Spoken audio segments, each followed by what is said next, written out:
So I've been crook, so I haven't been able to quite get the Gold Coast stuff together, but here we go. I've been out to the bin here at BJR and pulled some stuff out, and I just thought you might find it interesting to go through a little bit of the damaged parts we have from the Gold Coast.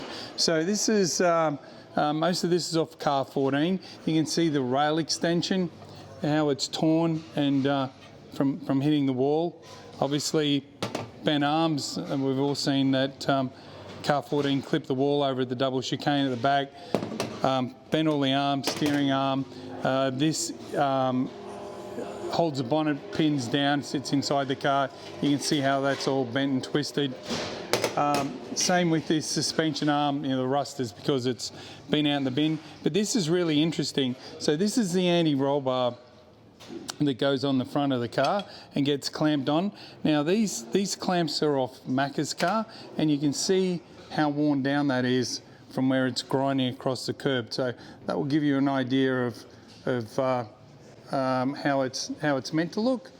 You can see, but it's really, the one on Andre's car, if you have a look at this, you see the shim, it's all so ground down. The clamp, which is I can't find in the bin, is basically ground right off. And when you look and see how thick that is, that holds it onto the car, there was nothing there. I reckon another 3 or 4 laps and the roll bar would have been hanging off the car. So that's what happens when you try and send them towards the moon off a curb. But very, very spectacular.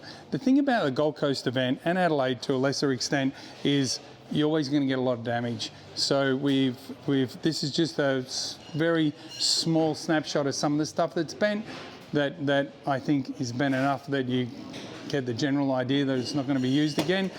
But we had to replace a front clip, radiators, bumper bars. The accident bill at the Gold Coast, and I didn't feel like we had a big accident, but I think we probably would have spent $100,000 or close to that in damage.